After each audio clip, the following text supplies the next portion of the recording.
All right, ladies and gentlemen, it does appear that in the sea of butterflies, the sea of Honkai Star Rail creators, there is one individual that stands out among the rest. The one that does not have the hashtag Hoyo creators tag on their videos. The one creator who isn't being paid to lie about the meta. We have Gotcha Smack over here, ladies and gentlemen, talking about why he strongly advises skipping algae in Honkai Star Rail. And so with that, I'm excited to hear about what he has to say about this character, because I've been seeing a lot of posts about how she does the single highest target damage in the game, how she's incredibly powerful, a must pull from every single creator who is under the official Hoyo umbrella. But I do believe he's here to say why that is not actually the case. And so with that, let's get a dose of what the actual truth is here that isn't tainted by corporate greed. Let's play this one. What's going on, ladies and gentlemen? Welcome back to another video by yours truly. I wanted to spend a little bit of time explaining to you guys my thoughts on why I think you should skip the living hell out of Aglaea.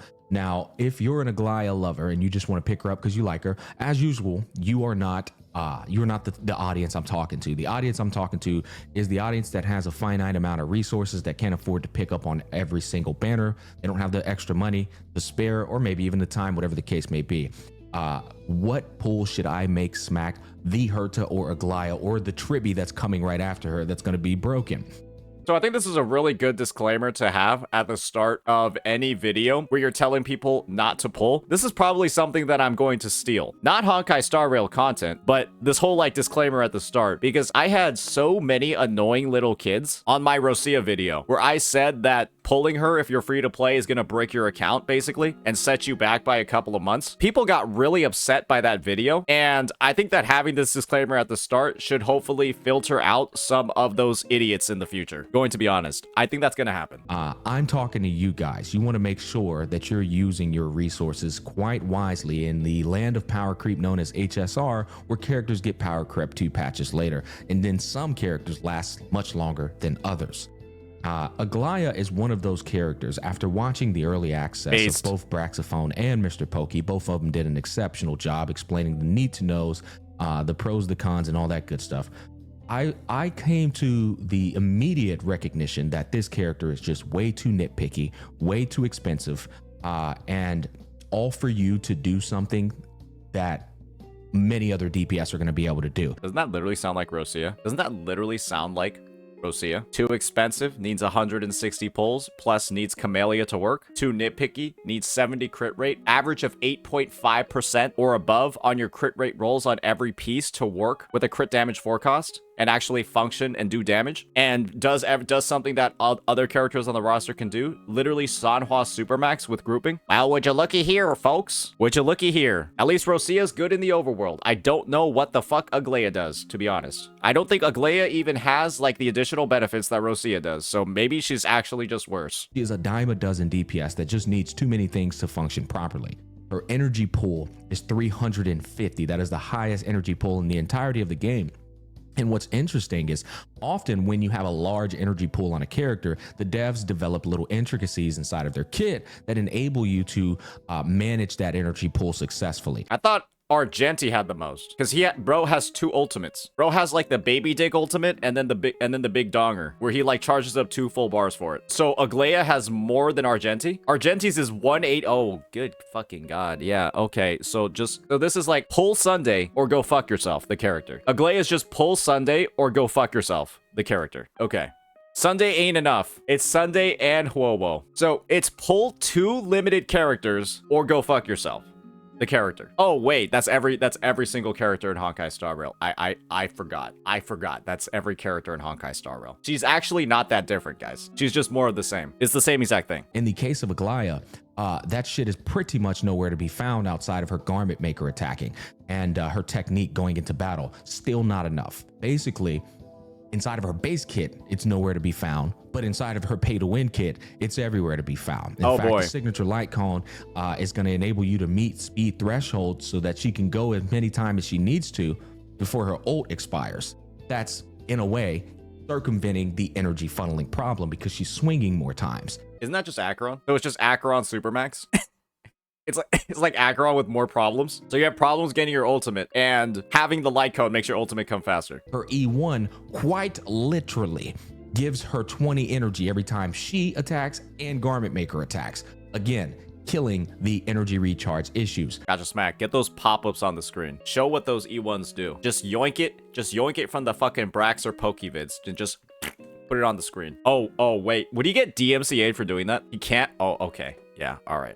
Now, when I look at something like that, I'm just like, that's a picky DPS. That is a pay-to-win DPS. That is a DPS that is purely for people who are just in love with her design. Yep. And maybe even her play style, which for me, it looks like a copy and paste of Firefly. Subjectively, I think that shit is horrible.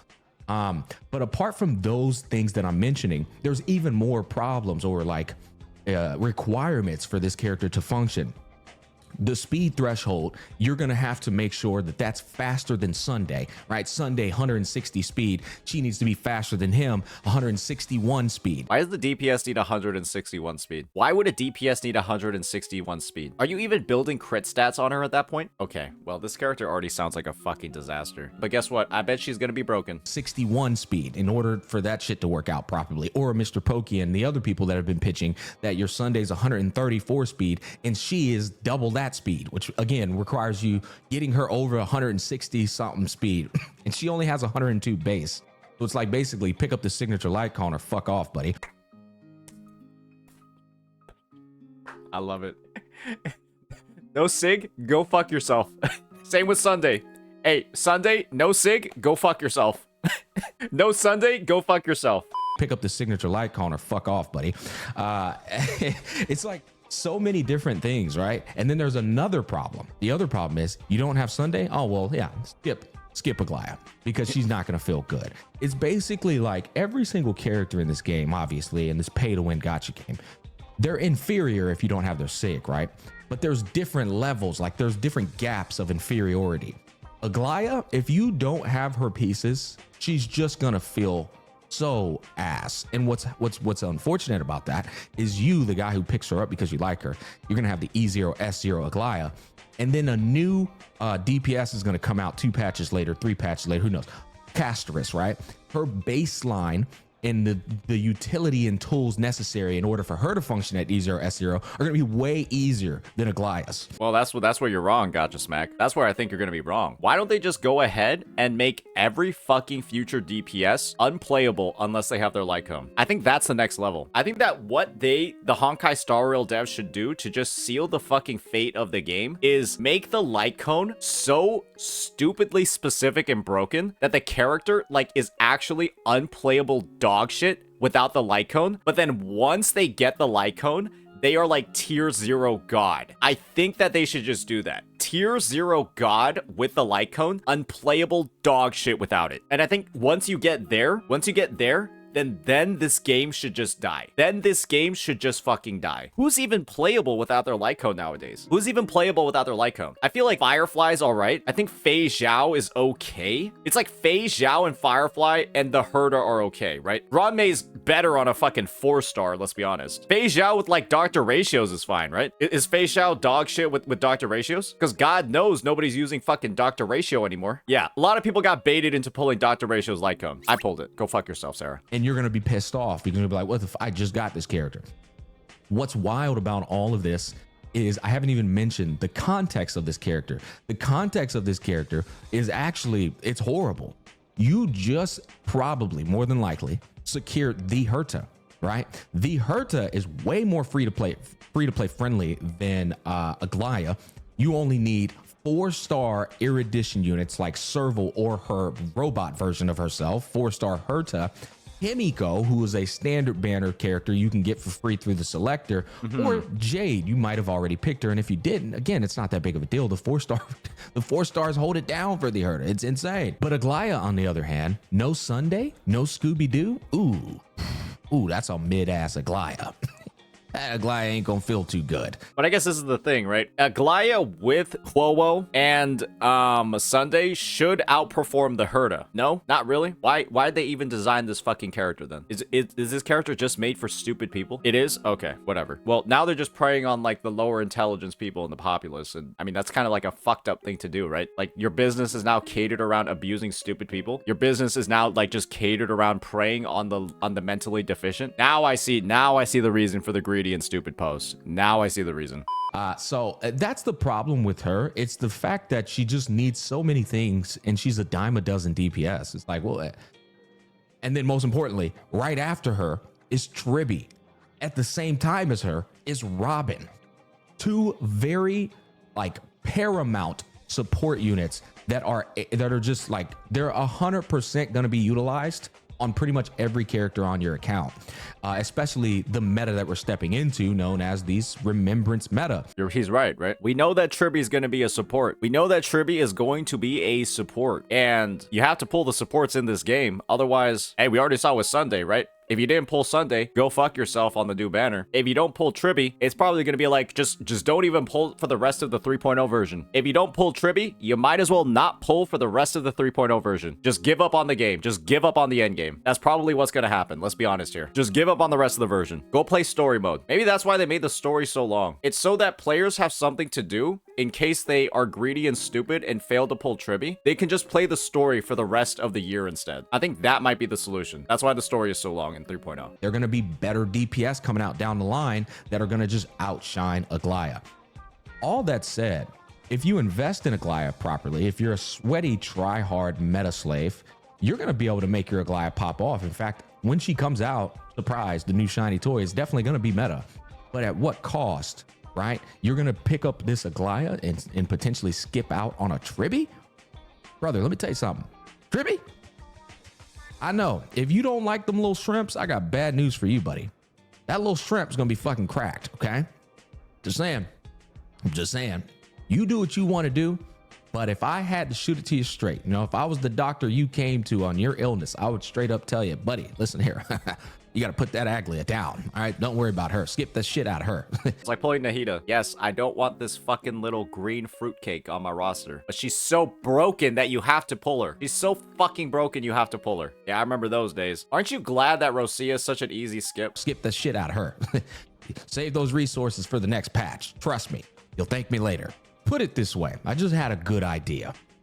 When you're picking up DPS inside of a patch, you need to ask yourself who the Goku, Vegeta, and Brolys are of that patch. Right now we're in N4ius 3.0 going into 4.0, right? That's going to be a whole saga.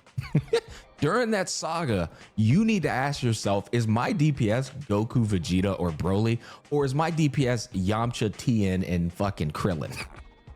When we look at this freaking this banner lineup history, the entirety of Honkai Star Rail, from 1.0, hey, don't call her a Krillin, man. That's fucked up. The Goku and the Vegeta were Imbiber, Lune, and Jingliu. Oh, I remember those days. They immediately devolved into Krillin and Yamcha. Okay, it is what it is. The Goku of 1.0 to 2.0 and sustains was Scooby-Doo. Oh yeah, God damn, hold on, bro, getting off on a tangent. This little shrimp came out in 1.5. It's still valuable. God bless, that was a dynamite pick. Okay, getting back on, I might have to make a whole video about the best picks you could have made over the course of this game. All right, getting back on topic. That'll be a good video. Supports was Ruan Mei, right? Do we come over here to... That'll be a really good video. Just imagine, right? Hey, if you had the crystal fucking ball, if you were actually as omnipotent as some fucking Honkai Star Rail creators, if you were as omniscient as them, what were the best picks you could have made? Silverwolf for sure, right? High meta. We come over here to patch 2.0 to 2.7. Who were the Goku and Vegeta and Broly of 2.0 to 2.7? I would, without a shadow of doubt, Goku's Fei Xiao. She's even getting better with Tribby. I mean, I'm blown away by this, bro. Like, this girl is literally aging like the finest, California wine, bro. Holy. Then the Vegeta, debatably, is going to be Firefly or Acheron. Whoever you decide to be the Vegeta, the other one would be Broly. People talk a lot of shit about Acheron, but this girl came out in 2.1 and she is still T0.5 in 3.1. It's like, that's only a year, man. Like, why are we talking about like, oh yes, the character isn't dog shit after a year, the baseline? Be honest. Why are we talking about like some fucking, maybe it's because it's Honkai Star Rail, but like we're talking about like her lasting a year as like, look at this insane longevity. but it's like that should just be the baseline. And what's wild about it is, sure, she can't zero cycle at E0S0 anymore, or E0S1 anymore. Sure. She's still two cycling everything. No problem. She's a fantastic DPS. And why is that? She's an Emanator. I believe Fei Xiao's an Emanator. She had that damn axe thrown down and blessed by the Hunt Path Eon god. I never was really clear about that. Lore heads can clear that up, but I feel Spoilers. like I don't even know that shit happened. The Emanator. Hey, that was in the filler quest. That was in the Honkai Star Rail filler quest. That was in the fucking Trailblaze Continuance. Go fuck itself. I'm not playing that shit. Fei Xiao is pretty much the Emanator. The Herta, another Emanator, right? These are the Goku, Vegetas, and Brolys. The Emanators baked into their paths. They have a much higher probability to age like wine because their whole entire kits revolve around their paths. Erudition, you got that? Boom. Herta's gonna pop off, give the whole team crit damage. When they attack, she gets energy recharge. Team player. When are we gonna talk about Argenti? When we can talk about this dude? Y'all remember him? Y'all remember this guy? What was the point of even... Was he specifically designed to just steal money from you? Was he specifically designed just to like steal money from you? He is a PF bot. Guess what, Sarah? You know who else works in PF? Every other character released after him. Every other character released after him works in PF. Who out of the new characters released after Argenti, like, except fucking Boot Hill, who doesn't work in PF? Firefly doesn't work. I just shit on the game mode with Firefly. What do you guys mean? I fucking destroyed PF with Firefly. I just cleared with like fucking 30,000 plus points on one side, playing that shit on auto with my Firefly team. My fucking E0 heard a light cone Firefly 30K'd that shit on auto. Yeah, so I guess he's a PF bot, but every other character that isn't exclusively single target does PF too. So he has no, he is just literally a scam. The FTC should go after HSR for this fucking character. They should just sue them because of Argenti. What an actual like waste of a pull. Team player. Fei Xiao, when the whole team attacks more often, batteries are up, her ult goes off. Team player. Acheron, Nihility units putting debuffs on them gives her, like, these are team player units. And this is how I look at my units as, fair. Ooh, that's a good investment as a DPS, because that DPS more than likely is going to come back around because they have to. They have to put more units down the line inside of those paths. Now, there's a small little chance that those units won't work with Acheron or Fei Xiao or the Herta. Example, Dr. Ratio with Fei Xiao, right? Herta, Jing Yuan. Nah, I don't know about that one, brother. That sounds like a little bit too many skills being utilized. So there are some chances of these units having, future units down the line just not synergizing with them. But then you got a unit like Aglaea where it's just like, no, everybody is narcissist, right? Everybody bends to my will. They're gonna do everything I need, and I'm doing nothing that they need. Those are the units where it's like, you got to be careful with those, because those are the kind of units that are generally going to age like milk. This is actually a pretty good polling guide, now that I think about it. This might be actually the best polling guide that exists for Honkai Star Rail. I'm going to be honest, because it's just like, hey, if the character needs limited 5 stars, it's fucking trash. If the character needs limited 5 stars to work, it's trash. If the character gets fueled by 4 stars and works with 4 stars, it's fine. And so the only characters you should ever pull are the ones that get batteried by others. And then just make single path teams. Just pull Emanators and Anniversary units. Yeah, that's what it seems like now. Okay, that's what this game has devolved into. Every single character is a skimp except the supports and the Emanators. Good to know. Only Herta works with 4 stars. Acheron with Pella defecates on all the content in the game. Hunt March 7th Fei Xiao defecates on all content in the game. Acheron needs Zhao Kui. Pella and Acheron still clears. Are you on crack? That said, I will say, Aglaea, when she comes out, I think she's going to be T0. I think with the proper speed tuning and all the tools, like the Sunday, the Scooby-Doo, right, the Remembrance Path, and then also she's going to be good with Tribby too. I think all that considered, she's going to be a phenomenal DPS, but at what cost? Right? At what cost are we doing this? As I said earlier, it's just, There's no way to look at it. And once again, guys, you look at this context, bro, more than likely you picked up Sunday. And if you didn't, you're definitely skipping Aglaea. But even if you did pick up Sunday, you have the Herta, man. You don't even, you're going to save that Sunday for the Goku and Vegeta of 3.0 leading into 4.0, which it ain't going to be Aglaea, brother, okay? Yeah. Look at this right here, okay? The first unit to show is Aglaea. That means that's the first unit that's going to get power crept.